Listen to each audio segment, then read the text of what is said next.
My name is Harshita and I welcome you on the Mentors YouTube channel. बहुत सारे बच्चे जो IIT jam exam के लिए प्रिपेयर कर रहे हैं या और अदर MSc एंट्रेंस एग्जामिनेशंस के लिए पढ़ रहे हैं, BSc में पढ़ रहे हैं, उनका एक क्वेश्चन होता है कि ऑर्गेनिक केमिस्ट्री कहाँ से पढ़नी चाहिए।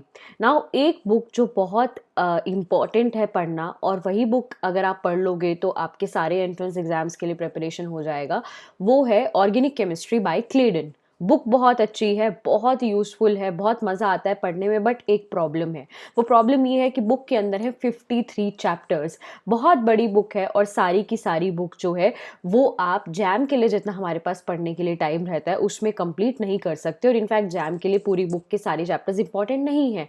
तो अब कैसे पढ़ें ऑर्गेनिक केमिस्ट्री बाय क्लेडन को, सो दैट आप जैम के लिए तो प्रिपेयर कर ही पाओ, आपके बेसिक्स भी स्ट्रॉन्ग हो पाएँ। आज हम उसके बारे में बात करेंगे। So we will be discussing which chapters to read from Clayden और साथ ही उनको कैसे पढ़ना है। And before I go ahead, I request you to please subscribe to the YouTube channel and like the video so that we get the motivation to bring more such videos for you. Let's get started.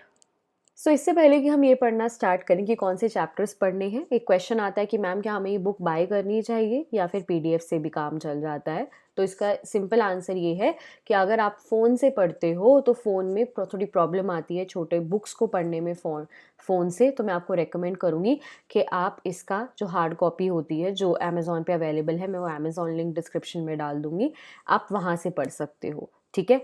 अगर आपके पास laptop है तो मैं आपको recommend करूँगी कि easily आप PDF से पढ़ सकते हो, बिकॉज़ बुक को कैरी करना हर जगह थोड़ा ईज़ी नहीं रहता है, लैपटॉप कैरी करना ज़्यादा ईज़ी होता है। तो इट इज़ बेनिफिशियल कि आप पीडीएफ से ही पढ़ लो। पीडीएफ कहाँ मिलेगी? जो इस वीडियो का डिस्क्रिप्शन बॉक्स है उसमें एक लिंक प्रेजेंट है द मेंटर्स ऐप को डाउनलोड करने का, उसको डाउनलोड करो। जैसे द मेंटर्स ऐप ओपन करोगे वहाँ पे पीडीएफ्स का ऑप्शन मिलेगा आपको। उन पीडीएफ्स में आपको क्लेडन की भी जो पीडीएफ है, अच्छी पीडीएफ जिसको पढ़ने में मज़ा आए, वो वाली पीडीएफ अवेलेबल है वहाँ पर, तो आप वहाँ से पढ़ सकते हो। अब शुरू करते हैं। तो guys which chapters to read सबसे पहले हम डिस्कस करेंगे। तो उसमें दो चीज़ें हैं, डिपेंड करता है आपके पास कितना टाइम है। मैंने इस वीडियो को इस तरह से स्ट्रक्चर करा है कि आपके पास अगर काफ़ी सारा टाइम है तो यहाँ मैंने जितने भी टॉपिक्स आपको बताए हैं, जितने भी टॉपिक्स, तो आप उन सभी चैप्टर्स को रीड करो, that will be very beneficial. Okay. But अगर आपके पास एक लिमिटेड अमाउंट ऑफ टाइम है, यानी 3 महीने रह गए हैं एग्जाम में, 4 महीने रह गए हैं और सारे चैप्टर्स पढ़ने का टाइम नहीं है, तो जो चैप्टर्स मैंने येलो में मार्क किए हैं ना, एटलीस्ट उन चैप्टर्स को आप डेफिनेटली पढ़ो, क्योंकि वो चैप्टर्स रिएक्शन मैकेनिज्म के चैप्टर्स हैं। और अगर आप मुझसे पूछते हो कि मैम सारे टॉपिक्स में से कोई ऐसा टॉपिक है जो मुझे बुक से पढ़ना ही चाहिए, तो मैं आपको रेकमेंड करूँगी रिएक्शन मैकेनिज्म को ज़रूर पढ़ना बुक से, बिकॉज वो काफ़ी स्ट्रॉन्ग हो जाता है, उसको बुक से पढ़ना ही चाहिए। तो जो येलो में यहाँ पे टॉपिक्स मार्क्ड है वो रिएक्शन मैकेनिज्म के टॉपिक्स है, तो कम टाइम है तो सिर्फ जो येलो में टॉपिक्स मार्क्ड है उनको पढ़ लो बुक से और बाकी नोट्स पढ़ लो। और अगर गुड इनफ टाइम है, फॉर एग्जाम्पल 2025 में एग्जाम देना है, तो ये सारे चैप्टर्स रीड कर लो, ऑर्गेनिक केमिस्ट्री बहुत स्ट्रांग हो जाएगी। एंड बहुत बार क्लेडन के जो क्वेश्चंस होते हैं, वो एग्जाम्पल्स होते हैं, वो डायरेक्टली एग्जाम में आ जाते हैं, तो वहाँ भी बेनिफिट मिलेगा। तो मैं अब आपको थोड़ा सा इन चैप्टर्स के बारे में बता देती हूँ। Nucleophilic addition to the carbonyl group, ये जो बिलोंग करता है चैप्टर रिएक्शन मैकेनिज्म से बिलोंग करता है। डीलोकलाइजेशन एंड कॉन्जुगेशन, आप बोल सकते हो कि ये जीओसी का पार्ट है। Acidity, basicity and pK again GOC का पार्ट है। Using organometallic reagents to make carbon carbon bonds, name reactions and reagents में इसका यूज होता है। Conjugate addition again name reactions and reagents में यूज होता है। Proton nuclear magnetic resonance 1H NMR, जो NMR टॉपिक होता है न्यूक्लियर मैग्नेटिक रेजोनेंस स्पेक्ट्रोस्कोपी, वहां पर ये यूज होता है। Nucleophilic substitution at the carbonyl group with loss of carbonyl oxygen, reaction mechanism से लिंक्ड है। Stereochemistry again proper topic ही होता है जो जैम में आता है। तो ये आपके कुछ टॉपिक्स हुए। अब चलते हैं, तो आप इनको नोट भी कर सकते हो अपनी नोटबुक में। चलिए अब चलते हैं नेक्स्ट, तो आगे के चैप्टर्स देखते हैं। कन्फर्मेशनल एनालिसिस, अगेन हम इसे स्टीरियो केमिस्ट्री में ही पढ़ते हैं। ठीक है, स्टीरियो केमिस्ट्री का ही टॉपिक है। Nucleophilic substitution at saturated carbon, जिसमें SN1 SN2 रिएक्शंस के बारे में बताया जाता है। Elimination reactions, electrophilic addition to alkenes तो ये जो येलो में अगेन मैं बता रही हूँ जो मार्क्ड है, वो रिएक्शन मैकेनिज्म के टॉपिक्स हैं। Formation and reaction of enols and enolates, ये जो पर्टिकुलर टॉपिक है ये आपका है नेम रिएक्शन एंड रिएजेंट्स का। Electrophilic aromatic substitution in electrophilic alkenes. Again, the topic belongs to the topic belongs to reaction mechanism. Chemoselectivity, selective reactions and protection, जिसमें आप mainly पढ़ते हो reagents or protection of functional groups and deprotection of functional groups. Again, it belongs to the topic of name reactions and reagents. Okay तो ये आपके topics हुए. Then हम next, तो आप इनका इसका स्क्रीनशॉट भी कर सकते हो एंड बेटर है कि आप इसको नोट डाउन कर लो. और मैंने यहाँ जानकर चैप्टर नंबर्स नहीं मार्क किए हैं क्योंकि हर एडिशन में जो चैप्टर नंबर्स होते हैं ना वो थोड़े अलग होते हैं, तो इसलिए चैप्टर नेम्स मैं आपको यहाँ पर बता रही हूँ. नेक्स्ट है alkylation of enolates, reaction of enolates with aldehydes and ketones, conjugate addition of enolates. Again name reaction and reagents के लिए आपको पढ़ने होंगे ये chapters. Pericyclic reactions 1 cycloadditions, pericyclic reactions 2 sigmatropic and electrocyclic reactions. तो again ये pericyclic जो reactions होते हैं उसमें उसके लिए आपको 2 चैप्टर्स पढ़ने हैं. रीअरेंजमेंट्स चैप्टर में mainly pinacol, pinacolone, Baeyer Villiger oxidation, Beckmann rearrangement, ये सारे रीअरेंजमेंट्स चैप्टर का पार्ट है.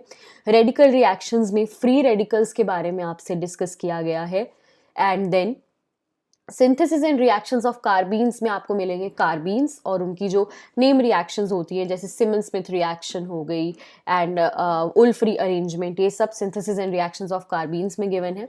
Aromatic heterocycles 1 structures and reactions and aromatic heterocycles 2, इसमें आपको कंप्लीटली आपकी जो हेट्रोसाइक्लिक केमिस्ट्री है जिसमें आपको मेनली आपको 4 कंपाउंड्स पढ़ने होते हैं, furan and pyridine, thiophene and basically और पायरोल. तो 4 कंपाउंड्स आपको पढ़ने होते हैं. तो अब नेक्स्ट क्वेश्चन आता है कि क्या मैम ही हमें पूरे चैप्टर्स पढ़ने हैं. देखो जो चैप्टर्स मैंने आपको यहाँ बताए हैं अगर उनको पूरा पढ़ लोगे तो बहुत अच्छा है, ठीक है. बट अगर आपको उसमें भी हेल्प चाहिए कि इनके कौन से सब टॉपिक्स, तो मैं आपको रेकमेंड करूँगी द मेंटर्स पे, जब हम लोग फुल कोर्स पढ़ाने वाले हैं, आप अगर उसमें रहेंगे तो आपको और बेटर जो है वो समझ में आ जाएगा. तो ये मेरी सजेशन आपको रहेगी क्योंकि बहुत सारे बच्चों को ये भी प्रॉब्लम आती है कि क्या मैम पूरा चैप्टर पढ़े या फिर कुछ स्पेसिफिक पार्ट पढ़े. तो अगर आपको स्पेसिफिक पार्ट पढ़ना है, आपको ये चाहिए कि मैम आप मुझे ये बता दो कि कौन से पेज से कौन से पेज तक मुझे पढ़ना चाहिए, अगर उतनी उस लेवल का अगर आपको अंडरस्टैंडिंग चाहिए तो वो मैं आपको तभी दे पाऊंगी जब मैं आपको पढ़ा रही हूँगी. फॉर एग्जाम्पल एक चैप्टर है सिंथेसिस एंड रिएक्शंस ऑफ कार्बीन्स. अब synthesis and reactions of carbenes में आपको पूरा चैप्टर एक्चुअली इतना रिक्वायर्ड नहीं है, उसके कुछ सब टॉपिक्स आपको रिक्वायर्ड होते हैं. वो सब टॉपिक्स जब मैं कार्बीन्स क्लास में पढ़ाती हूँ तो वो मैं आपसे डिस्कस तब कर लेती हूँ, ठीक है. तो वो हम तब डिस्कस कर सकते हैं जब मैं आपको पर्टिकुलर चैप्टर पढ़ाऊंगी कि आपको ये पेज नंबर से ये पेज नंबर के लिए ये टॉपिक पढ़ना है. फॉर एग्जाम्पल उल्फ रीअरेंजमेंट के लिए आपको ये पेज नंबर पढ़ना है. तो वो आपका क्या होता है ना, आपके क्लास के नोट्स के साथ साथ बुक रीडिंग को हम द मेंटर्स ऐप पर जो मैं आपको पढ़ाने वाली हूँ उसमें सारा सिंक हो जाता है, मतलब वो कोऑर्डिनेशन में एक दूसरे के साथ चलते हैं, ठीक है. चलिए तो ये आपके वो सारे चैप्टर्स हैं. अब नेक्स्ट आपका क्वेश्चन आता है कि इसको पढ़ना कैसे है. देखो द बेस्ट वे इज कि आप एक बार पहले एक रीडिंग करो, जब आप नेक्स्ट टाइम तो उस समय नोट्स मत बनाओ, ठीक है. नेक्स्ट टाइम जब सेम या 2 या 4 या 5 पेज को, और मेरा सजेशन ये होता है कि एक बार में बुक नहीं पढ़ी जाती है तो इसको एक हैबिट बनाओ कि मुझे रोज़ 3 से 5 पेजेस पढ़ने हैं. अगर ऐसे पढ़ते हुए चलोगे तो आपको पता भी नहीं चलेगा और आपके सारे चैप्टर्स कंप्लीट हो जाएंगे. फिर आप उनके नोट्स भी बनाओ साथ में. नोट्स कैसे बनाने होते हैं, फॉर एग्जाम्पल एक पेज पर आपको एक बार आप फर्स्ट टाइम में पढ़ोगे तो आपको सब इंपॉर्टेंट लगेगा, लेकिन जब आप सेकेंड टाइम उस पेज को पढ़ोगे तो आपको समझ में आ जाएगा कि क्या इंपॉर्टेंट है क्या नहीं है. तो फिर आपको जो इंपॉर्टेंट पॉइंट्स हैं, जो इंपॉर्टेंट रिएक्शंस हैं उनको नोट्स में लिखना है. और जो बड़ी बड़ी वो जो ड्रग्स वाली सिंथेसिस होती है ना उनको स्किप कर दो. उनको पढ़ने के लिए पढ़ो बट उनका नोट्स में कोई काम नहीं होता है. बहुत सारी इस क्लेडन बुक में ना आपको दी गई हैं ऐसी सिंथेसिस, ड्रग्स की सिंथेसिस. तो वो बड़े बड़े मॉलिक्यूल्स की सिंथेसिस गिवन है, आपके जैम के लिए उसकी कोई रेलेवेंस नहीं है. पढ़ने के लिए अपनी नॉलेज के लिए पढ़ो but not for the exam, okay. उसके बाद उसकी बैक एक्सरसाइजेस आपको क्लेडन की करनी रहती हैं जो इंपॉर्टेंट है. मैं आपको रेकमेंड करूंगी कि इन चैप्टर्स की बैक एक्सरसाइजेस भी आप करो और इसी से रिलेटेड मैं आपको एक बात बताना चाहूँगी कि राइट नाउ एक टेस्ट सीरीज़ चल रही है, prep together test series for IIT JAM 2024 chemistry, जिसमें आपके टॉपिक वाइज टेस्ट आपको दिए जाते हैं, पार्ट टेस्ट दिए जाते हैं, फुल टेस्ट दिए जाते हैं, और साथ ही वीडियो सॉल्यूशंस, मतलब जो भी टेस्ट हुआ उसको वीडियोस में सॉल्व कराया जाता है। ऐसा नहीं कि आपको बस पीडीएफ दे देते हैं।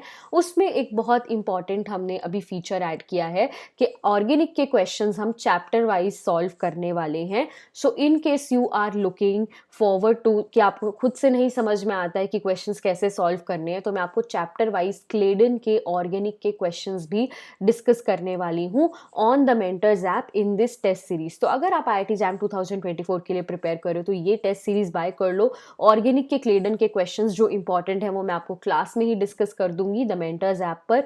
और अगर आप 2025 के लिए डिस्कस कर रहे हो तो बहुत ही अच्छा है, बिकॉज 2025 के लिए जो हम अभी कोर्स लाने वाले हैं जिसकी डिटेल्स आपको कुछ दिनों में यहाँ पर मिल जाएंगी, और we will be announcing it very very soon. उसके अंदर आपको एनीवेज क्लेडन जो है वो हम साथ साथ टॉपिक वाइज जब हम कोई पर्टिकुलर चैप्टर करते हैं तो उसका, फॉर एग्जांपल मैंने रिएक्शन मैकेनिज्म पढ़ाया तो रिएक्शन मैकेनिज्म के क्लेडन के क्वेश्चंस आपको साथ ही में क्लास में करा दिए जाएंगे। तो उसके लिए आपको स्पेशल अलग से कुछ लेने की नीड नहीं है, वो आपके कोर्स का पार्ट होंगे 2025 के स्टूडेंट्स के लिए। बट 2024 के लिए this is the best that you can do to do. अगर आप इफ़ यू आर रीडिंग, अगर आप 2025 के लिए 24 के लिए पढ़ रहे हैं, ज़्यादा समय नहीं है, अराउंड 3 मंथ्स बचे हैं, तो ये 3 मंथ्स में अगर आपके पास बुक रीडिंग का भी बहुत ज़्यादा टाइम नहीं है तो मैं आपको सजेस्ट करूँगी कि ये टेस्ट सीरीज़ को ज्वाइन कर लेना। जो इंपॉर्टेंट क्वेश्चंस हैं क्लेडन के, इंपॉर्टेंट कंसेप्ट्स हैं, वो मैं आपको क्लास में ही कराने वाली हूँ। क्लास कहाँ पर होगी? द मेंटर्स ऐप पर होगी, और हमारी वेबसाइट भी है, तो ऐप और वेबसाइट दोनों से आप क्लास को ज्वाइन कर सकते हो, जिसकी सारी डिटेल्स आपको